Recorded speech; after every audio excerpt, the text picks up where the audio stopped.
Nós estamos aqui com o Rodrigo Tiúba, gerente do Centro Público Estadual de Economia Solidária. Nós somos alunos do curso de Gestão Pública da professora Carla Cartacho e vamos fazer um pequeno bate-bola, uma pequena entrevista sobre a economia solidária e a macroeconomia. Rodrigo, quais são as suas atribuições e demandas lá no Centro Público Estadual de Economia Solidária? O Centro Público Estadual de Economia Solidária ele é um espaço coletivo e autogestionário que é voltado para escoar a produção, de pelo menos 4 segmentos que a Secretaria Executiva de Segurança Alimentar e Economia Solidária acompanha aqui no estado da Paraíba, que é finança solidária, resíduos sólidos, agricultura familiar de base agroecológica e artesanato. Majoritariamente, no caso aqui de João Pessoa, que ele fica localizado em João Pessoa, as maiores experiências são voltadas para o artesanato. Então nós ficamos hoje em Tambaú, que é uma área justamente turística, o público que mais consome artesanato, enfim, então a gente está onde o consumidor está. Então, no espaço lá, basicamente acompanhar esses grupos no dia a dia das suas atividades, discutir como a gente pode implementar melhor essa política pública, pensar espaços e alternativas, porque aquilo que eu estava falando é um empreendimento de economia solidária e talvez algo que ele tem muito semelhante com o do capitalismo, é que ele precisa vender, Não precisa vender talvez de forma predatória, mas ele precisa vender. Então, como é que faz para a gente escoar essa produção, Em 2017, quando a gente inaugurou o centro público, ele ficava no Varadouro, no centro da cidade, que é onde o turista não está, ou até ele está, mas num ponto mais específico que não era o mesmo que do local que a gente ficava. Então, por exemplo, hoje a gente tem a questão de como é que a gente escoa melhor, por exemplo, essa produção do artesanato, mas, por exemplo, como é que a gente faz com o pessoal da agricultura familiar, Então, a gente procura viabilizar outros espaços. Então, nós temos um espaço que a gente articulou dentro do centro administrativo do governo do estado, para poder fazer essa produção. Inicialmente estávamos sem barracas, conseguimos umas barracas de um outro equipamento público de economia solidária. Então, essas são as articulações que a gente faz no cargo, vai mobilizando, enfim. Já conseguimos agora as barracas novas, inclusive mais bonitas, porque queira ou não, Isso dialoga com o público que está ali, ele vê uma barraca mais bonita, se interessa, o produto consequentemente fica mais bonito, e se compra a beleza ela é comercializada, então termina sendo também uma das nossas funções, ajudar nesse processo.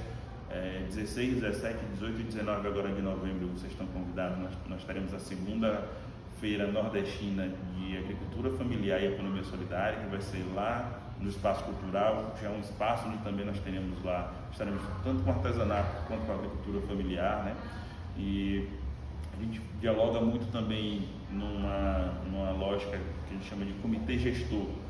Então, aquilo que eu falei, não é só o empreendimento que ele dialoga de forma coletiva, sem um chefe e tal. Esse comitê gestor, estamos nós do governo do estado, as universidades, principalmente as incubadoras de economia solidária, os empreendimentos, as entidades de apoio, e lá a gente discute coletivamente os caminhos que nós vamos fazer, pensar, por exemplo, 15 de dezembro, que é o dia da economia solidária e tal, como é que vai ser o 15 de dezembro, como é que vai ser essa feira, essa segunda-feira nordestina, enfim. Então, é basicamente isso, é construir o espaço coletivamente, tanto com os empreendimentos, com as entidades de apoio, com a universidade, o movimento de economia solidária, de certa forma.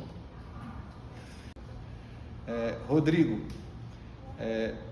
nos fale sobre a diferença entre a economia solidária e a economia tradicional capitalista.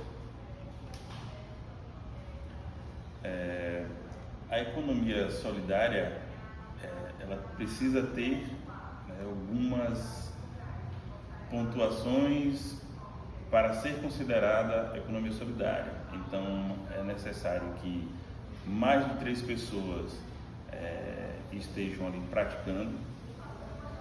Então, ela é coletiva, precisa ter autogestão, né? Então não existe uma pessoa que vai ordenar, que vai presidir, que vai controlar. Então, nesta lógica, né, a gestão daquele empreendimento, daquela ação, ela é compartilhada. Então, e obviamente outras questões, mas essas basicamente, né, já começam a definir algo que é muito diferente do mercado tradicional, né, da economia tradicional, que, por exemplo, é a exploração do homem pelo homem, né, que é de alguém mandar. Tem aquele meme um meme até mais atual, inclusive dos estudantes de administração. Eu fui estudante de administração, hoje sou colega de vocês aqui, né, pelo mestrado de gestão pública e cooperação internacional, mas tem aquele meme do líder versus o chefe, né? Então, aquela história, né, de alguém ali, do chefe que está com o chicote na mão, enfim, o líder que vai, né? Então, é muito diferente disso, porque na lógica da economia solidária é isso, é o pegar nas mãos e você caminhar em conjunto. E eu vou dar um exemplo, talvez para ficar mais prático nesse entendimento. Aqui próximo da nossa realidade, em Pernambuco, nós temos a usina Catende. E a usina Catende, em um determinado momento, né, da sua existência, os donos, né, os moradores de Boa Viagem, no Recife, de outros bairros, né, do Recife, enfim, de alto padrão, né, viraram para os funcionários e disseram: olha, falimos, não temos como pagar vocês, tchau, e acabou. E os trabalhadores, eles fizeram um movimento, que foi um movimento que aconteceu muito no Brasil, no final dos anos 80 e início dos anos 90, que é ali muito impactado pela questão, né, do consenso de Washington, né, da crise econômica na América Latina, enfim.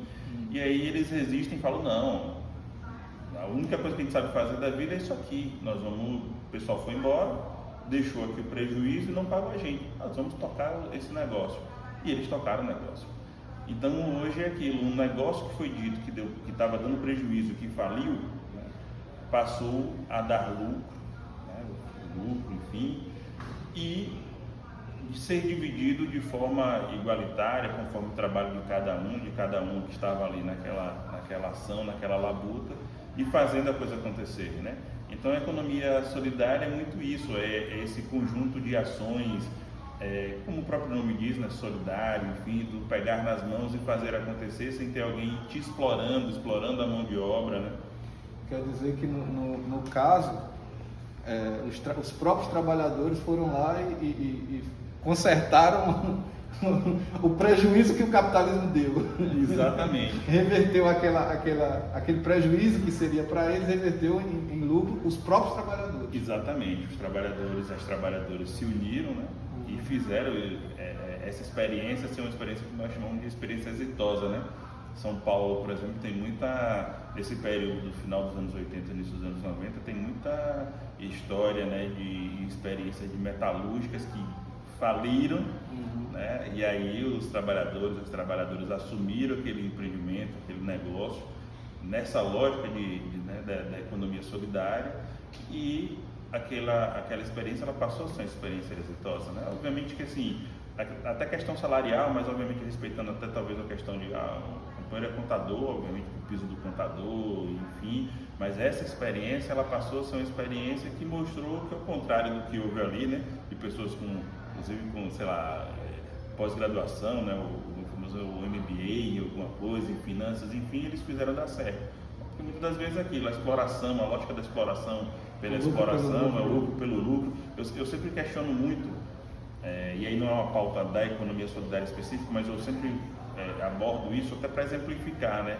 Porque para a gente ter uma ideia de como é isso da exploração. Porque se a Fiat, por exemplo, supondo que a Fiat mundialmente teve 1 bilhão de lucro no ano passado, se ela tiver o mesmo 1 bilhão esse ano, é crise, quebrou a empresa, né? E aí você fala: mas como que quebrou? Porque teve o mesmo 1 bilhão, porque na lógica da especulação, né? Das ações, no mercado financeiro, enfim, que é uma outra forma onde o mercado explora também, né? Porque a gente acha que a exploração é só na fábrica, né? Ali no chão da fábrica e tal, não. Mas essa é uma lógica de exploração também, onde muitas das vezes é usado né, as economias dos estados, né, das nações, enfim, e tal. Por exemplo, o que são os juros, por exemplo, né, da dívida ativa, enfim, isso não é, né, talvez muito perverso, né, talvez pior do que muita desgraça que acontece. O país, né, nunca consegue pagar. Nunca consegue pagar, porque os juros, a história dos juros, né, da rolagem da dívida, enfim, é um negócio que é um buraco sem fundo, né? A gente cava. Então, assim, como é que pode, né? Se eu tive 1 bilhão no passado, eu tive 1 bilhão agora, é prejuízo. Isso se a gente fala de 1 bilhão, imagina se tiver meio bilhão, aí que já quebra tudo. Então essa lógica, né? Que é uma lógica de exploração, do ganho pelo ganho, né? Disso desenfreado. A gente está vendo agora a questão, estava vendo um pouquinho antes de vir, a seca na Amazônia, né? A seca na Amazônia é algo que não é algo do que os índios, os ribeirinhos, enfim, causaram. O que causou aquilo ali foi a ganância do capitalismo. Não tem outra forma de como a gente descrever. Garimpo ilegal, né? Enfim, queimadas, madeireira, né? Uma série de ações, desmatar para criar gado, né? Enfim, então é uma série de questões, né, predatórias em nome, né, da ganância, porque não tem outra, em nome literalmente da ganância, e que no final das contas a gente vê, né, essa questão. Você não vê, obviamente que nós estamos falando quando a gente fala sobre economia solidária, também na mesma lógica de que muitas vezes é necessário vender para aquele recurso estar ali e manter os trabalhadores, as trabalhadoras e consequentemente suas famílias, né? Então a gente pode ter uma ou outra experiência que ela pode, por algum motivo, né, não ter sido uma experiência exitosa. Mas na grande maioria das vezes nós vemos empreendimentos, né, que eles ou deram certo ou estão no ritmo de dar certo. A maior cooperativa do mundo, ela pratica a lógica, né, próxima do que é a economia solidária, que é Mondragón na Espanha. Se vocês pesquisarem, né, como é que uma cidade pequena, enfim, essa experiência, né, de pegar ali, e tem tantas outras, né? A gente vai, por exemplo, em outros lugares, a gente vê essas experiências. Aqui tem o Banco Palmas, né? O Banco Palmas, em Fortaleza, primeiro banco comunitário, né, criado, salvo engano, em 97. Hoje, por exemplo, é um modelo não só para o Brasil, mas para o mundo, né? Do como essas ações, né, voltadas para o ser humano, pensando no outro, na coletividade, enfim, pode se fazer, né, o dinheiro multiplicar, enfim. Eu sei que tem coisa que a gente vai chegar mais para frente de outras perguntas, eu vou deixar para não dar spoiler agora. Vamos para a segunda pergunta. A questão do desemprego, né, que no caso da macroeconomia sempre tem esse índice, né, de medir a questão de redução de desemprego no país e tal. Na questão da economia solidária, qual é o impacto na redução do desemprego e se o trabalhador, ele realmente, a economia solidária seria só um escape, vamos dizer, para ele, ou se realmente ele pode manter a sua vida ali dentro da economia solidária e manter um emprego para sempre, né? Para sustentar ele, a família e, consequentemente, seus filhos também chegar a se tornarem também participantes da economia solidária. Na lógica de mensurar a questão do emprego, nós não utilizamos a lógica do que é utilizado pela economia para mensurar aquilo, a geração de emprego, enfim. Apesar do que nós a economia solidária, ela é uma política pública, né, de geração de trabalho e renda. Talvez os próprios índices, né, enfim, talvez eles busquem ali, consigam pegar o que a economia solidária consegue gerar de imposto de trabalho formal, né? Mas um grande ponto, que talvez seja inclusive um pouco do calcanhar de Aquiles da economia solidária, é que existem muitos grupos ainda na informalidade, ou se não na informalidade, quando se formaliza, talvez ainda nesse processo de talvez a formalização de uma certa forma equivocada, né? É uma associação, né? Uma associação, ela não comercializa, ela até emite nota fiscal, enfim, só que o recurso precisa voltar, né, para a finalidade do que é a associação. Então, se é uma associação, por exemplo, sei lá, de polpa de fruta, ela precisa voltar para aquilo, então dificulta que você consiga, por exemplo, repartir essa questão dos valores, enfim, isso aí não impede que se reparta, mas obviamente que legalmente existe ali um problema, né? Então a gente não tem essa forma de mensurar como a redução de desemprego, enfim, isso daí a gente não faz. Nem a nível de município? Nem a nível de município. Muito provavelmente, como eu falei, nos índices, sei lá. É porque quando eles pesquisam tudo, eles não discriminam de onde veio aquela... Exato, então talvez aí... Aquela geração de riqueza. Exato, muito certamente vai se conseguir ter aí um direcionamento de, por exemplo, que se gerou tantos postos de trabalho, disso, daquilo outro, mas você não vai conseguir, apesar de que teve um estudo de 2010, 2012, mais ou menos, que eu não recordo, que esse foi que se conseguiu compreender o quanto a economia solidária gerava, né, para a economia brasileira. Foi feito, acho que entre 2010 e 2012, era algo por volta de 10 bilhões, e ainda assim, se a gente for olhar, muita coisa deve ter ficado fora, porque você deve ter pego muito mais, talvez, dados de empreendimentos formalizados, em algumas cooperativas, principalmente, enfim.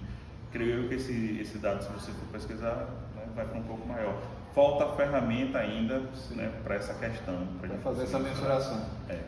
A questão de que a economia solidária seria só um escape, porque o cara está desempregado, ele vai para a economia solidária, ou realmente a economia solidária consegue sustentar aquela pessoa e, consequentemente, até seus filhos, se quiserem continuar na economia solidária, como isso? Paul Singer, que foi quem mais escreveu sobre economia solidária, ou até um tempo atrás tinha sido quem mais tinha, né, escrito, enfim, é considerado o pai da economia solidária no Brasil.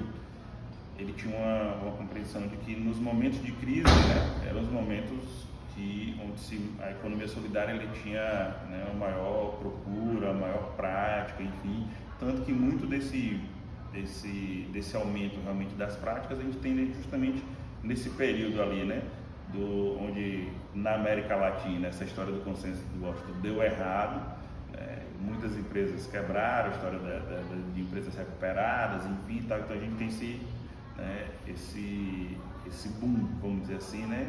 Aí em 2003 vem a criação da Secretaria Nacional de Economia Solidária, enfim. E ele dizia que é isso, quando se tem essa procura, né?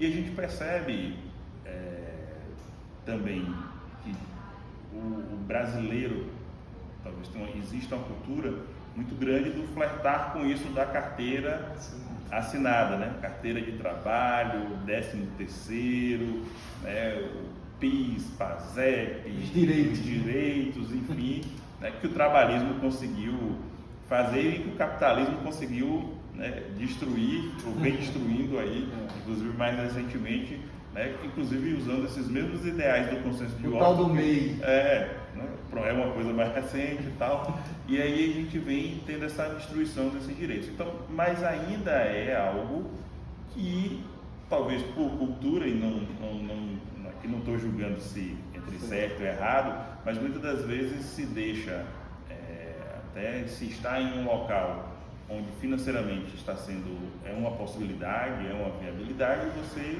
aparece ali o mercado de trabalho assinando com a carteira, e essa ilusão da carteira de trabalho muitas das vezes, né, termina seduzindo muitos grupos, muitas pessoas, muitos trabalhadores e trabalhadoras que fazem esse caminho. Então, infelizmente, é uma realidade. Muita gente usa ainda como talvez uma transição, uma forma de estar ali e se resolver por um período. E é aquilo, a economia solidária ela é muito nova, né? E principalmente se a gente for colocar em termos de investimento na política pública, né? Que a gente vem ter de uma certa forma mais massivamente em 2003, né? A gente dá uma pausa, inclusive, de 2016 até agora, inclusive, né, o ano de 2023. Então isso daí isso pelo menos a nível nacional, alguns outros estados, né, os municípios continuaram ainda investindo, então obviamente que a gente consegue ter pouca coisa ainda relacionada a experiências ao ponto desses trabalhadores ou trabalhadoras falarem, olha, esse é o caminho. Mas ao mesmo tempo temos muitos, como eu falei, eu dei o exemplo, né, da usina Catende, que é uma possibilidade, você não pode virar. E é tão realidade que é o seguinte, né, na usina Catende, os donos que tinham dito, né, que a empresa faliu, enfim, e que abandonaram a empresa, enfim, eles voltaram depois, né, via ação judicial, na verdade não recordo se eles conseguiram voltar, mas eles entraram com ação para retomar, né, o direito de ter trabalhadores. Então você consegue perceber que sim, é possível, né? Nós temos inúmeros casos. Eu sempre costumo dizer que a política pública não se faz em gabinete, né, em escritório, enfim, ela se faz na prática, no dia a dia.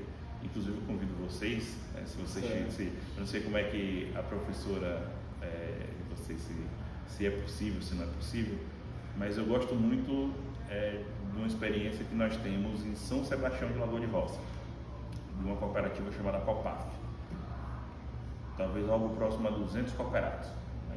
E eles hoje têm órgãos no Carrefour, não sei se no Extra, mas tem na Rede Menor Preço. Você sabe o nome da cooperativa? Copaf. O nome da marca que eles usam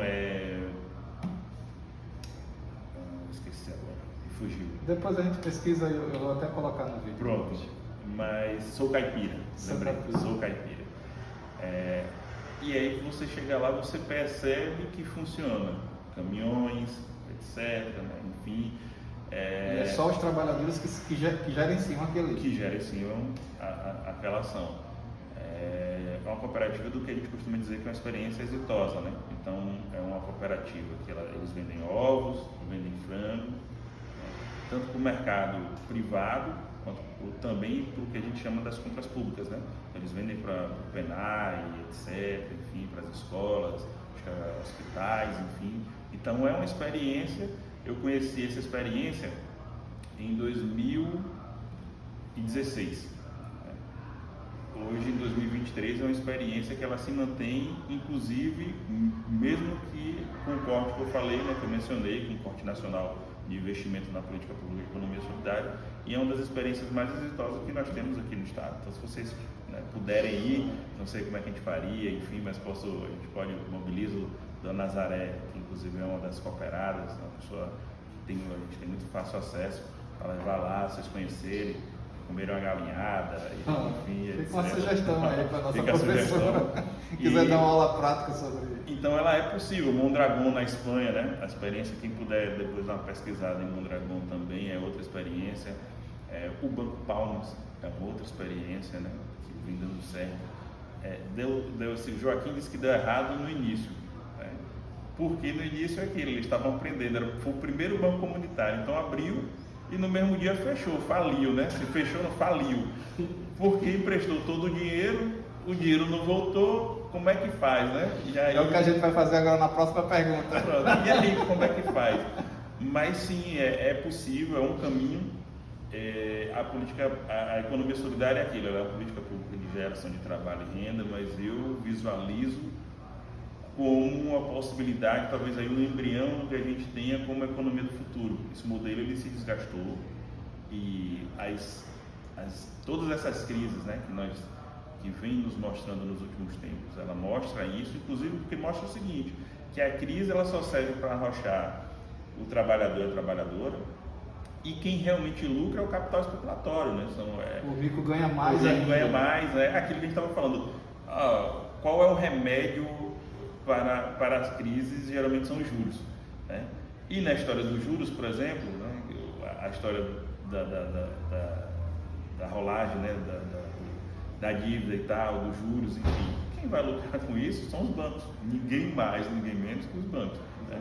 E aí, obviamente, que aquilo quem especula, né, no mercado financeiro e tal, mas nunca nós, a classe trabalhadora, vamos ter. Talvez quem tem um dinheirinho na poupança, e aí a poupança, sei lá, subiu os juros e tal, mas o que é isso perto do que a gente tem lá? Tem nem como mensurar, né? Enfim, então, mas é possível sim a gente essa experiência ser uma experiência onde a gente crie nossos filhos, nossos netos, nossos bisnetos, e venha a ser essa economia que, inclusive, como não é predatória, vou dar o último exemplo da gente ir para a última pergunta, que é o seguinte: nós temos uma experiência aqui em Pombal, que é um quilombo, e esse quilombo, eles fazem cerâmicas, enfim, e a gente na história do assessoramento técnico para esses grupos, de entender como é que estava sendo aquilo, porque eles faziam sem ação ali, né, de extrair o barro, enfim, sem nenhuma instrução. Só mesmo que lá atrás, né, 100 anos atrás, eles foram ensinados de como é que fazia, pelos avós, pelos bisavós, tataravós, e foram fazendo.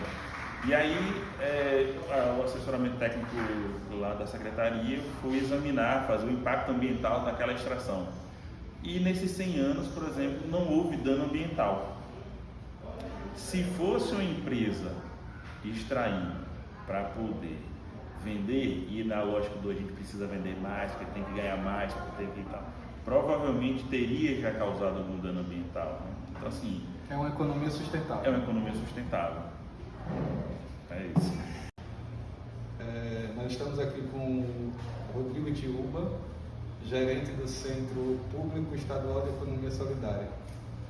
Nós somos alunos do curso de Gestão Pública da professora Carla e vamos fazer uma pequena entrevista sobre a economia solidária e a macroeconomia.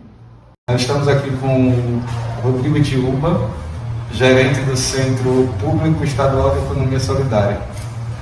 Nós somos alunos do curso de Gestão Pública da professora Carla e vamos fazer uma pequena entrevista sobre a economia solidária e a macroeconomia.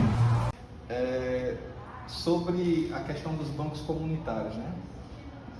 Por exemplo, o banco tradicional ele seguia pela taxa Selic. Aí a questão dos juros que a gente houve até essa queda de braço entre o Banco Central e o governo. No caso da economia solidária, como é que funcionaria essa questão de taxa de juros, né? A questão de empréstimo, financiamento, como é que funciona? O banco comunitário ele não deixa de sofrer talvez a influência do que acontece com o real, né? Em termos de inflação, etc. Por quê? Porque na história do câmbio é 1 para 1. Então, vou usar um exemplo aqui muito próximo mesmo da gente, que fica aí a dica também para vocês visitarem, porque vale muito a pena, não sei se vocês já visitaram, que é a comunidade de São Rafael. Na comunidade de São Rafael nós temos o Banco Comunitário Jardim Botânico, que tem a orquídea, que é a moeda social. R$1, né, e uma orquídea, eles estão equiparados ali, né? Enfim. É o mesmo câmbio, vamos dizer assim. O mesmo câmbio. Eu chego lá com R$1 e faço o câmbio por uma orquídea. Então não tem, por exemplo, como acontece com dólar, que sobe, desce, a especulação, né, e tal, a guerra ali ou acolá, uma base atacada ali e tal, vai influenciar o euro. Não, é 1 para 1 e é 1 para 1 desde sempre e ponto. Mas obviamente que disso, o aluguel ficou mais caro, obviamente que o aluguel na São Rafael vai ficar mais caro, o pão vai ficar mais caro, obviamente muita coisa do que se for eletrônico, importado, enfim, né? Foi importado, questão tem ali o dólar, vai sofrer, então ela vai sofrer essa questão. Nos juros, não, né? No empréstimo, não, porque o banco comunitário ele não funciona como um banco tradicional. Nós não vamos chegar num banco comunitário e encontrar um segurança armado, né? Não vamos encontrar uma caixa, né? Um caixa ali, inclusive com um dispositivo de alarme para caso seja assaltado, enfim, carro forte até provavelmente sim, mas os índices inclusive, por exemplo, o Banco Palmas, que ele movimenta um quantitativo em torno de 1 milhão, né, e aí não dá para ficar obviamente tudo ali, tem as parcerias, então tem a questão, né, de carro forte e tal, mas você não vai ver como um banco tradicional, você chega lá, todo aquele aparato, né, de segurança, porta giratória, etc, enfim. O banco comunitário, quando você vai pegar emprestado em moeda social, você não paga juros. Ah, mas isso é maluquice. Dessa forma, o Banco Comunitário vai fechar. Ou seja, não existe agiotagem. Não existe agiotagem. Nem oficial, nem não oficial. Talvez até exista, que aí onde a gente vai, eu vou até para explicar. Se você chegar lá no Banco Comunitário, você não pega dinheiro emprestado apenas em moeda social. Você pode pegar em real. Contudo, existe uma ação, talvez para desestimular que você tente fazer dessa forma. Quando você chega lá, supondo, né, vou aqui dar um chute, não recordo, agora geralmente cada banco tem seu percentual de juros, mas supondo que, sei lá, está 8% para você poder pegar ali em real o empréstimo. Se tem aqui eu pago 8% e aqui eu não vou pagar nada, obviamente que quase que majoritariamente as pessoas tendem a não, né, querer pagar nada de juros e elas vão para pegar a moeda social. E aí, voltando para a história, né? Mas como assim, Rodrigo? Se eu pego a moeda, pego, sei lá, 100 orquídeas e vou devolver 100 orquídeas, o Banco Comunitário vai lucrar o quê? O Banco Comunitário ele não está ali para lucrar. O Banco Comunitário, a gente chama de Banco Comunitário, mas ele é, de uma certa forma, uma agência de desenvolvimento territorial. Muitas das vezes não existe território pobre, ele é empobrecido. Como é que 75% mais ou menos da população que trabalha na São Rafael possui renda, mas é um local empobrecido? Essa poupança local ela gasta em outros locais, né? Como acontece nas cidades também, tem muita cidade pequena que as pessoas vão gastar em outras cidades maiores, né? Aqui, por exemplo, muita gente vai gastar em outros bairros, né? Em grandes mercados, enfim, e aí você tem a fuga, né, dessa poupança local, ela gasta no shopping, gasta e etc e tal. A moeda social, ela estimula que o dinheiro seja gasto apenas ali. Então você vai represar aquele dinheiro vai ficar circulando localmente. É uma lógica muito semelhante com o que acontece com a questão do Bolsa Família, né? O Bolsa Família, vocês forem observar pesquisas, ou enfim, vocês vão observar que nos pequenos negócios, né, dos bairros populares, com a história do Bolsa Família, o que aconteceu? Um boom muito grande. Pequenos mercadinhos que viraram mercados, né?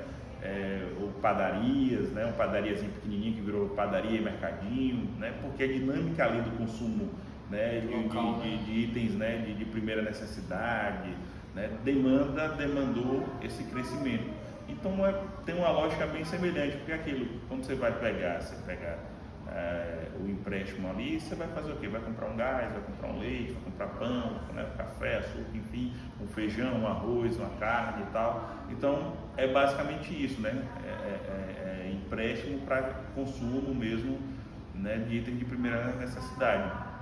Então a gente tem essa ação, né, de certa forma de diferença para o mercado aí tradicional, para os bancos, enfim, que não tem, né, juros, enfim, você pega ali no moeda social, você não paga juros e aquilo. E aí, o que acontece com o banco depois? A experiência do banco, se em 1 ano, 2 anos, 3 anos, ela cumprir a missão, né, de dizer para os moradores locais, né, de que, ó, a gente precisa comprar e eles passam a comprar, a missão está, né, tá resolvida. Obviamente que muitos bancos, como o Banco Comunitário, né, o Palmas, que aí fez aquilo, olha, a gente não pode só abrir e fechar, né? O que a gente pode fazer? Então eles viraram um correspondente bancário, que é outra forma, né, enfim, de captar dinheiro, captar recursos, né, nesse processo, acessando editais também, né, enfim, para poder, sei lá, edital de formação, capacitação e outras coisas mais. Então são formas onde fazem com que essa... Na verdade tem que ter uma capilaridade, né? Tem que ter uma capilaridade. Para poder, porque... Geralmente nesses territórios onde eles são implantados, a ideia é que seja geralmente uma instituição que ela já seja uma instituição consolidada, né? Ela tem aqui na São Rafael foi o Instituto Voz Popular. Então, antes da criação do Banco Comunitário lá, o Instituto já tinha talvez ações exitosas lá dentro há mais de 10 anos, né? Existe uma instituição ligada à Igreja do Nazareno, que com o boom econômico do Brasil, no crescimento ali no início dos anos 2000, depois de um tempo ela olhou e falou assim, olha, aqui parece que a gente resolveu o problema, vocês não estão precisando mais, nós vamos para a África. E aí fizeram esse êxodo e deixaram as ações lá, enfim. E o Instituto foi lá e assumiu, né? Então, com experiência de rádio comunitária, padaria comunitária, o espaço, que é um espaço que eles deixaram, inclusive que era de contraturno, né, da escola, eles pegavam os alunos que saíam da escola no horário, eles pegavam no outro, com alimentação, formação, né, música e etc e tal. E aí o Instituto Voz Popular assumiu também essas ações. Então aquilo, quando veio a história do banco, já tinham ações ali, né, de muito tempo constituídas, de acesso justamente a editais, né, que geravam esses recursos também, enfim. Então são formas onde os bancos, né, eles podem conseguir exercer e aí aqui parceria às vezes com o Estado, enfim, exercer essa continuidade das ações do banco por mais tempo. Então, acho que ele até já respondeu a próxima pergunta. No caso da taxa de juros, se você pegar R$1, você devolve R$1. Exato. Agora, no caso da inflação, incide porque o valor da moeda comunitária está atrelado ao valor do real. Então, existe essa questão de inflação. Não. Não? Não. Nesse caso, não. É aquilo. Se for, por exemplo, na política do empréstimo, né? Eu esqueço agora como é o nome que se atribui, mas crédito? Não, tem um nomezinho que eles dão justamente para a comissão, acho que é CAC, Comissão de Avaliação de Crédito. Sim. Eles instituem, por exemplo, quanto é o valor do empréstimo? O valor do empréstimo em real é 8%. Bom, ele vai ser 8%, ele vai ser 8% e acabou. Mas ele vai terminar sofrendo o impacto, quando eu digo sobre o real, né, lá dentro é aquilo.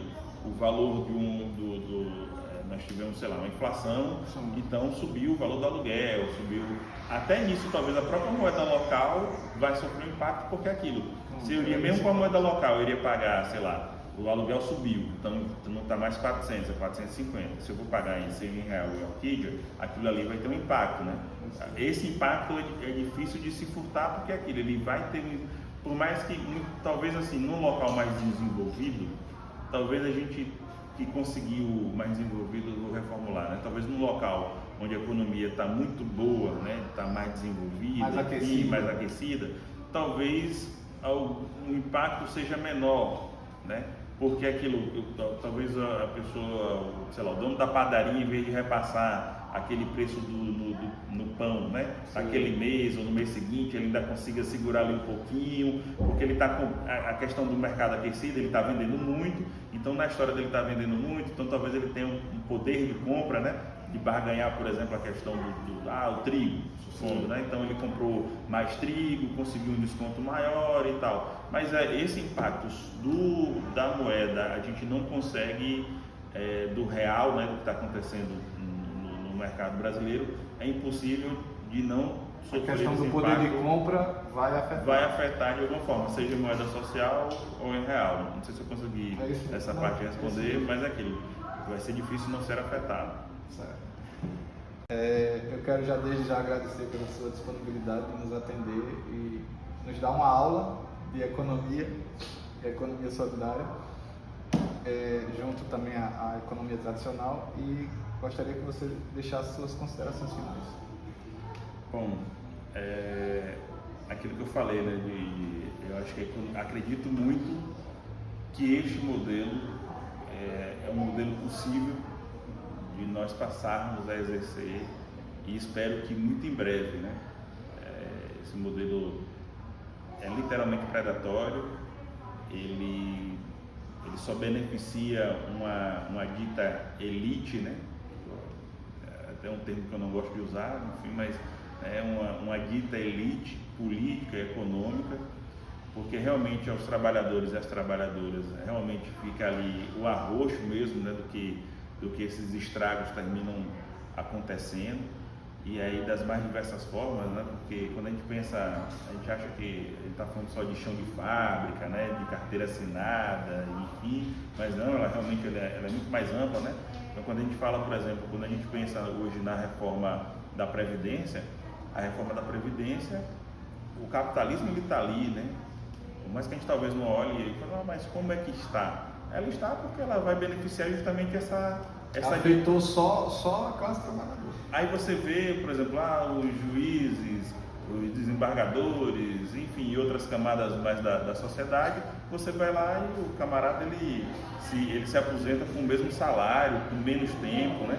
E a gente está vendo, por exemplo, como é que um trabalhador rural, né, você imagina num sol desse, numa lua dessa, um trabalhador rural com menos acesso inclusive à saúde e enfim, e outras questões mais de saúde importantes, né, no nosso dia a dia, saneamento básico, né, e etc. E simplesmente esse trabalhador ele vai ficar ali mais, sei lá, 5, mais 10 anos, né, para poder conseguir fazer com que algumas pessoas mantenham esses privilégios, né? É aquilo, se a gente vai pela lógica da economia solidária, acho que é no sentido inclusive muito amplo, talvez esse debate, talvez ele realmente demore, né, se estenda, porque realmente vai mexer em muita estrutura, mas inclusive daquilo, olha, vamos dialogar aqui sobre essa questão dos juros, né? Então, como é que a gente tem hoje mais da metade, um pouco mais da metade do orçamento da União para pagar juros, né, da dívida, e 50% é para o restante, né, menos de 50%, talvez a gente tenha aí por volta de 46%, 48% ou um pouquinho menos ainda, para tudo, né? E aí desse tudo, quando você vai ver, 2% para educação, né, 3%, sei lá, para segurança pública, enfim, a gente vê, por exemplo, aí a polícia, qual é a política pública da polícia, né? Obviamente respeitando as iniciativas de segurança pública, enfim, com o máximo respeito, mas é a letalidade, né? Por quê? E infelizmente é uma realidade, onde tem miséria, onde tem pobreza, enfim, a tendência, não sou eu que estou dizendo, são as pesquisas, né? É uma tendência a ver os índices de violência aumentarem onde tem pobreza, onde tem a falta de recurso, né? Essa é uma realidade.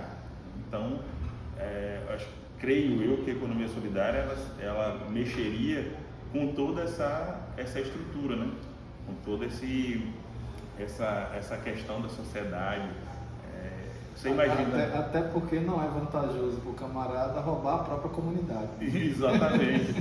E aí você imagina, se a gente nessa lógica, né, do pensar o humano na lógica do que a gente está colocando como economia solidária, né, do pensar o humano, e a gente tem hoje, não, vamos inverter, né, sei lá, não estou dizendo que a gente precisa dar calote, né, como era o papo no início dos anos 2000, de dar calote, né, no FMI, ou não sei quem e tal, não, vamos pagar, mas isso aqui pode ser 30%, né?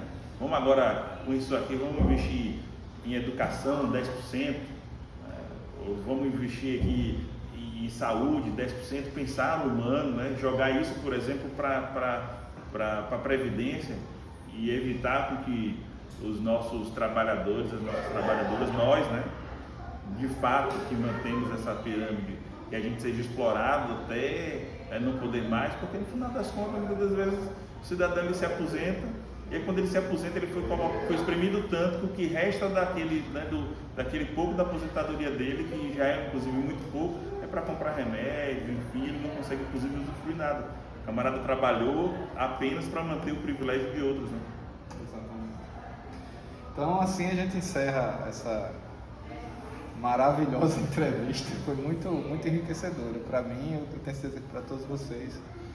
E desde já agradeço ao nosso Rodrigo Itiúba, gerente do Centro Público Estadual de Economia Solidária. Que fica o convite para vocês conhecerem, não sei quem de vocês já conhecem, o professor Dantas já levou algumas pessoas, alguns alunos para lá, mas é um espaço bacana, inclusive, porque é aquilo, a gente fala, e o falar é uma coisa, você ver a prática é outra, né? Então aquilo, olha, vou lá, ele está falando, o Rodrigo está falando maluquice, isso não existe. Chegar num canto e tal, você chegar lá, aquilo, né? São os companheiros, outras companheiras na cooperativa de trabalho, tocando as ações lá em conjunto, em rodízio, cada dia enfim, fazendo aquelas ações acontecerem, né? De segunda a sábado, inclusive, fazendo aquela experiência acontecer desde o ano de 2017, fazendo essa experiência acontecer, né? E na perspectiva do que a gente estava conversando aqui no início, talvez para que ali eles consigam, inclusive, né, se apresentar, terem uma boa qualidade de vida, também aos seus filhos, aos seus netos, bisnetos, enfim.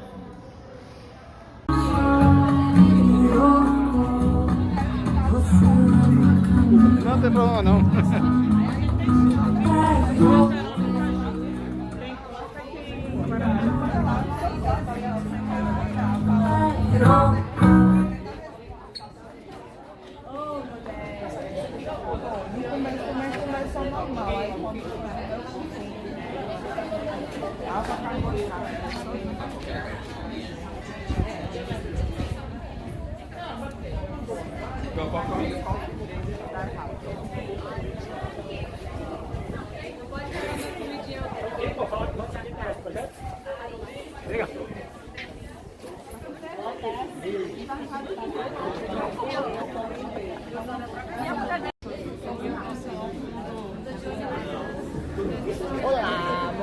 Boa. Fazer o meu relatório aqui. Ah, tá, então faça.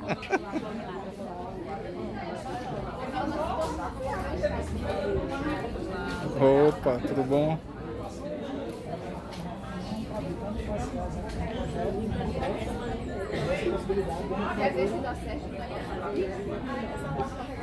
Ela é da capoeira também? Ela é a mãe da capoeirista. Eita! Ela é a guardiã. É a guardiã. Caramba, que bacana. Me diz uma coisa, tu tá no curso? Hã? Olá, pessoas. Boa tarde. Boa.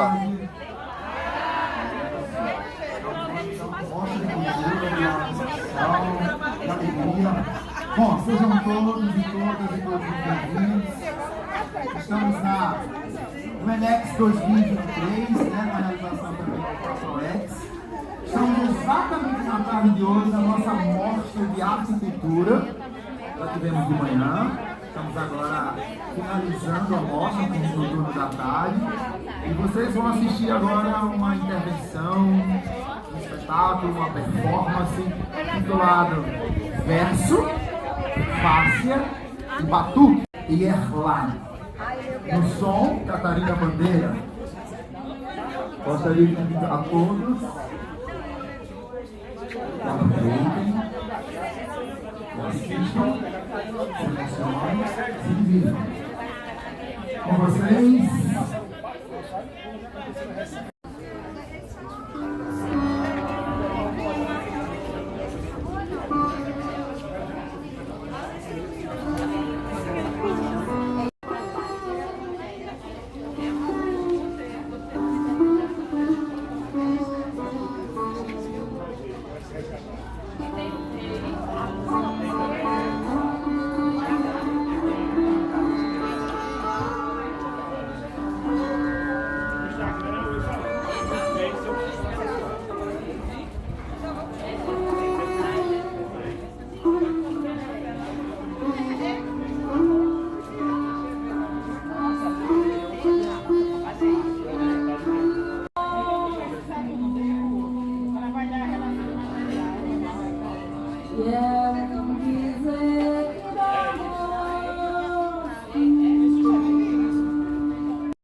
aqui dentro do corpo da gente.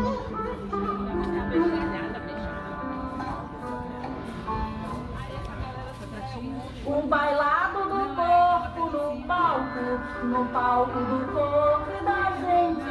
Recebe chuva de palmas, suspiros que brotam silentes da inteireza da alma. Passado, futuro e presente.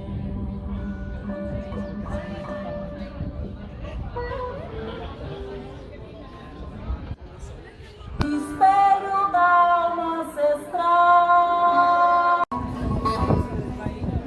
brilha dos sonhos da gente. Essa é uma colega chamada Bel.